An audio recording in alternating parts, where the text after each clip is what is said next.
Hello दोस्त, Arjun series का GK GS का जो प्रश्न है आज एपिसोड नंबर 3 है। अगर आप किसी भी कॉम्पिटिटिव एग्जाम का तैयारी करते हैं और उसमें जीके जीएस का प्रश्न पूछा जाता है तो आपके लिए ये एपिसोड काफ़ी महत्वपूर्ण होने वाला है, क्योंकि ये अर्जुन सीरीज का तीसरा एपिसोड है। तो चलिए स्टार्ट करते हैं। तीसरा एपिसोड है अर्जुन सीरीज का और ये पूरा हैंड रिटन नोट्स आपको मिल जाएगा। आप लोग वीडियो में शुरू से अंत तक बने रहिएगा। सारे पीडीएफ, अगर आपने पहला एपिसोड नहीं देखा हो या दूसरा एपिसोड नहीं देखा हो तो इसका एक सेपरेट प्लेलिस्ट बना दिया गया है, वहाँ से जाकर आप पहला दूसरा एपिसोड भी देख सकते हैं। और ये जो है तीसरा एपिसोड है अर्जुन सीरीज का। अगर आपका हैंड रिटन नोट्स पीडीएफ चाहिए तो भी आपको मिल जाएगा। वीडियो में बने रहिए। तो एक सवाल ये है कि जब न्यायालय को पता चलता है कि किसी व्यक्ति की गैर कानूनी गिरफ्तारी हुई है तो कौन सा रिट जारी किया जाता है? तो इसका सही जवाब हो जाएगा बंदी प्रत्यक्षीकरण, जिसे हेबियस कार्पस कहा जाता है। इसमें होता क्या है कि 24 घंटे के अंदर आरोपी को मतलब न्यायालय के सामने प्रस्तुत किया जाता है। टोटल अगर रिट की बात किया जाए तो टोटल 5 तरह के रिट होते हैं। एक अधिकार पेक्षाकृत होते हैं और परमादेश, निषेध या प्रतिरोध इसे भी कहा जाए, उत्प्रेषण और एक बंदी प्रत्यक्षीकरण। ये 5 प्रकार का रिट होता है। रिट जो है उसको अधिकार है जारी करने का सुप्रीम कोर्ट को आर्टिकल 32 के तहत, और ये फंडामेंटल राइट के एवज पे कर सकता है। और हाई कोर्ट जो है 226 आर्टिकल के तहत जो है रिट जारी करता है। ये फंडामेंटल राइट और लीगल राइट के एवज में जारी करता है। अगला प्रश्न देखते हैं। भारतीय मौसम विज्ञान की स्थापना कब हुई, जिसे शॉर्ट में IMD इंडियन मेट्रोलॉजिकल डिपार्टमेंट कहा जाता है? इसका हेडक्वार्टर नई दिल्ली है और इसका जो है स्थापना हुआ था 15 जनवरी 1875 में। और ये किस मंत्रालय के अधीन काम करता है? तो मिनिस्ट्री ऑफ अर्थ साइंस मंत्रालय के अंदर काम करता है। उसके बाद नेक्स्ट देखते हैं टॉपिक्स DRDO से रिलेटेड। DRDO के बारे में जान लेते हैं। 1 जनवरी 1958 को DRDO की स्थापना हुई। इसका भी हेडक्वार्टर दिल्ली है और दौलत कठोरी आयोग के सिफारिश पे ये हुआ था। इसका हेड अभी बात किया जाए तो समीर कामन थे। ASI की स्थापना देखिए 1861 में कर्निंघम में किया था, कर्निंघम में। और ये कल्चरल डिपार्टमेंट से रिलेटेड है। ISI की स्थापना की बात किया जाए तो 1931 में PC महालनोबिस के अनुशंसा पर किया गया था। तो देखिए इसका हेडक्वार्टर की बात किया जाए तो कलकत्ता है। भारतीय ISI के फुल फॉर्म भारतीय सांख्यिकी संस्थान होता है।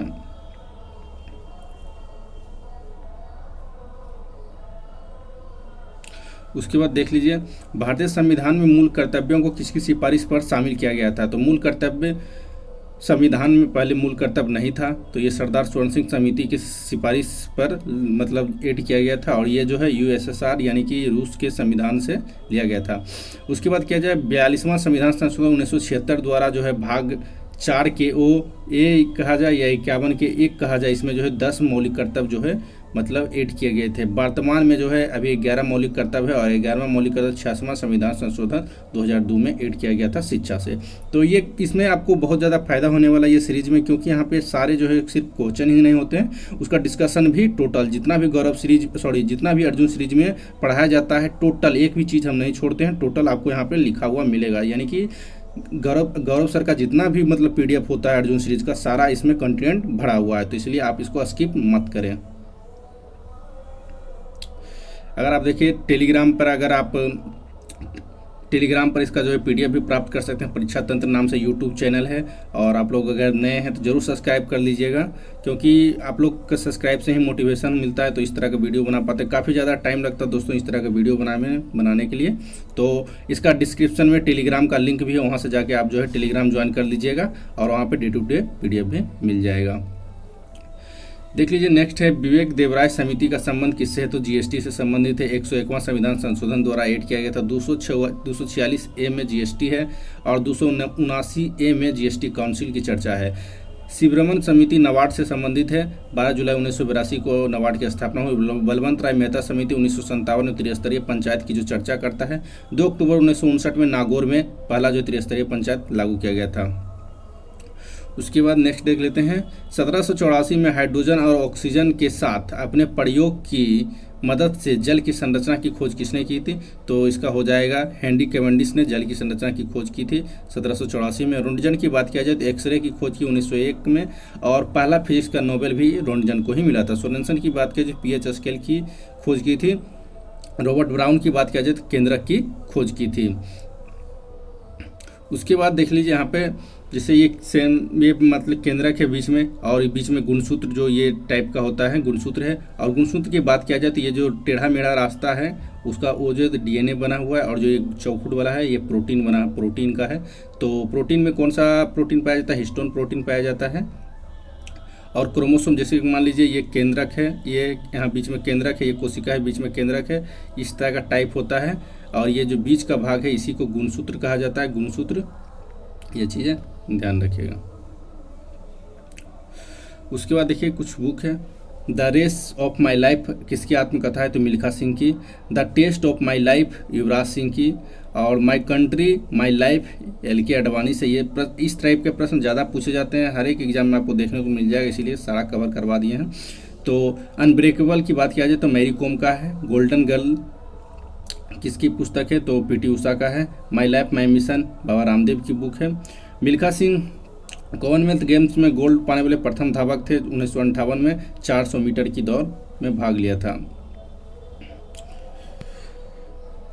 उसके बाद बात किया जाए प्रधानमंत्री और राष्ट्रपति के बीच संबंधों से संबंधित अनुच्छेद, तो आर्टिकल 75 जो है 75 का एक कहता है राष्ट्रपति प्रधानमंत्री को नियुक्त करता है। राष्ट्रपति जो है प्रधानमंत्री को नियुक्त करता है। 75 के एक कहता है। 75 की दो बात किया जाए तो मंत्री व्यक्तिगत रूप से राष्ट्रपति के प्रति जवाबदेही होता है। 75 की 3 की बात किया जाए तो मंत्रिपरिषद सामूहिक रूप से लोकसभा के प्रति जवाबदेही होता है।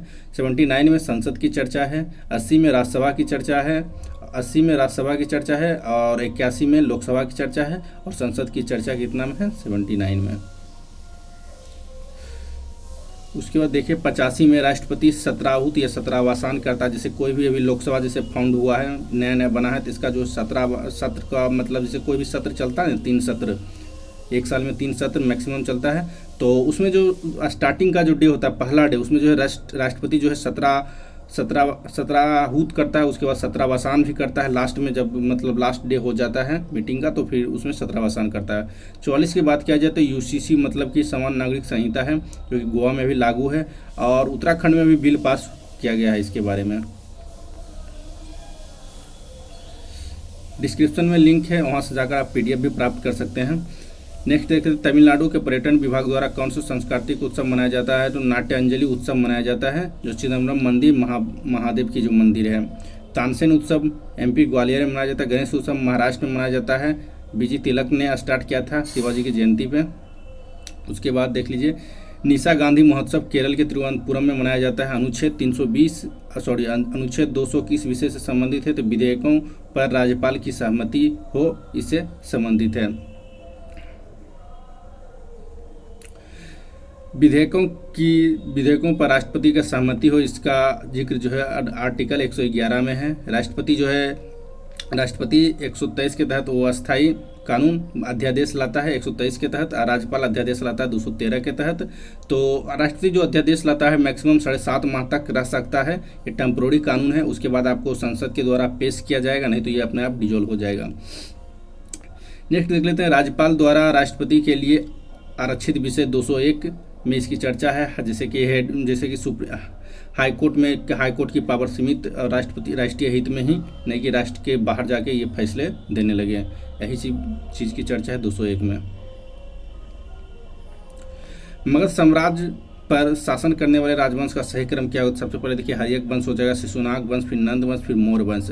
इसका ट्रिक है हसनामत। इसे हर्यक वंश की संस्थापक है बिंबिसार, और इसको श्रेणिक भी कहा जाता था। शिशुनाग वंश के संस्थापक शिशुनाग, नंद वंश के महापद्मनंद, मौर्य वंश के चंद्रगुप्त मौर्य। सबसे प्राचीन राजधानी की बात किया जाए कि मगध की सबसे प्राचीन राजधानी तो राजगीर हो जाएगा, जिसे राजगिरी कहा जाता, बाद में इसे पाटलिपुत्र कर दिया गया था। उसके बाद फ्री इंडियन लीजन की स्थापना किसने की? तो सुभाष चंद्र बोस हो जाएगा, जो कि जर्मनी की हेल्प से की थी। और फ्री इंडिया लीजन को जो है बाद में टाइगर लीजन भी कहा जाता है। फॉरवर्ड ब्लॉक की स्थापना 1939 में सुभाष चंद्र बोस ने किया था। हरिपुरा अधिवेशन 1938 जो है सुभाष चंद्र बोस ने किया था। और 23 जनवरी को ही इसकी जयंती पर पराक्रम डे मनाया जाता है। बहिष्कृत हितकानी सभा 1924 में भीमराव अम्बेडकर ने स्टार्ट किया था। उसके बाद बात किया जाए तो स्वराज पार्टी की स्थापना 1923 में CR दास ने किया था। गदर पार्टी की स्थापना 1913 में लाला हरदयाल ने किया था। सैन फ्रांसिस्को अमेरिका में किया था।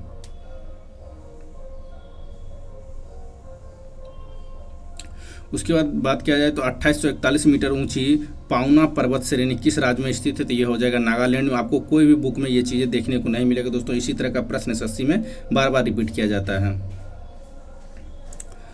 और नागालैंड की स्थापना की बात किया जाए तो 1 दिसंबर 1963 हो जाएगा। हाईएस्ट पीक की बात किया जाए तो इसका जो हो जाएगा माउंटेन सारामती हो जाएगा। और निगेटिव ग्रोथ रेट की बात किया जाए तो माइनस में ग्रोथ रेट गया है नागालैंड का। सबसे बड़ा शहर इसका दीमापुर हो जाएगा। नागालैंड की राजधानी कोहिमा है।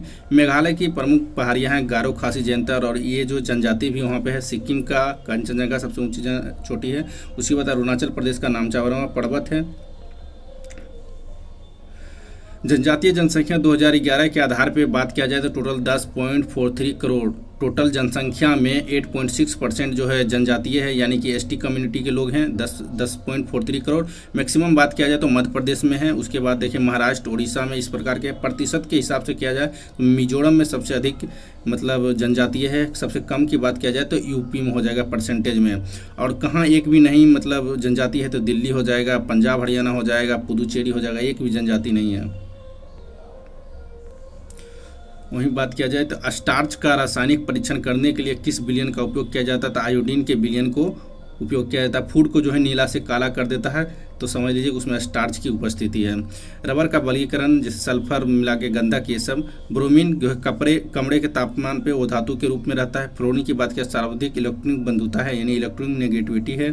वहीं बात किया जाए बैडमिंटन की तो बैडमिंटन कोर्ट की लंबाई की बात किया जाए 13.4 मीटर होता है। चौड़ाई की बात किया 5.18 मीटर होता है, यानी 17 फुट होता है। और लंबाई की बात किया जाए तो 44 फुट होता है। उबेर कप जो है महिला के लिए है, बैडमिंटन से संबंधित है। थॉमस कप जो है पुरुष के लिए है। और बैडमिंटन से संबंधित नारंग कप, अमृत दीवान कप हो जाएगा। उसके बाद इसके प्रमुख खिलाड़ी की बात किया जाए तो पुलेला गोपीचंद हो जाएगा, साइना नेहवाल हो जाएगा, पीवी सिंधु, किदाम्बी श्रीकांत, सात्विक साईराज और चिराग शेट्टी हो जाएगा, प्रकाश पादुकोण हो जाएगा। उसके बाद नेक्स्ट देख लेते हैं वाद्ययंत्र से तो टीएन कृष्णन, रागिनी शंकर, नंदिनी शंकर, गोपाल कृष्ण ये सब वायलिन बजाते थे। वही शहनाई की बात किया जाए तो बिस्मिल्लाह खान 2001 में इसे भारत रत्न भी दिया गया था। तबला की बात किया जाए जाकिर हुसैन हो जाएगा, पंडित किशन महाराज हो जाएगा, लतीफ़ हो जाएगा। तबला से बीना की बात किया जाए तो एस बालचंद्रन हो जाएगा, विश्व मोहन भट्ट हो जाएगा। तो दोस्तों ये रहा था आज का प्रश्न अर्जुन सीरीज का। तो आप लोग को कैसा एपिसोड लगा आप लोग कमेंट में ज़रूर बताइएगा। और वीडियो को ज़्यादा से ज़्यादा तक शेयर कीजिएगा, क्योंकि बहुत जल्द हम लोग जो है 1000 सब्सक्राइबर तक पहुंचने वाले हैं। तो अगर आप लोग को PDF चाहिए तो टेलीग्राम पे चल जाएगा, लिंक डिस्क्रिप्शन में है। मिलते हैं नेक्स्ट वीडियो में नेक्स्ट एपिसोड के साथ। तब तक के लिए जय हिंद।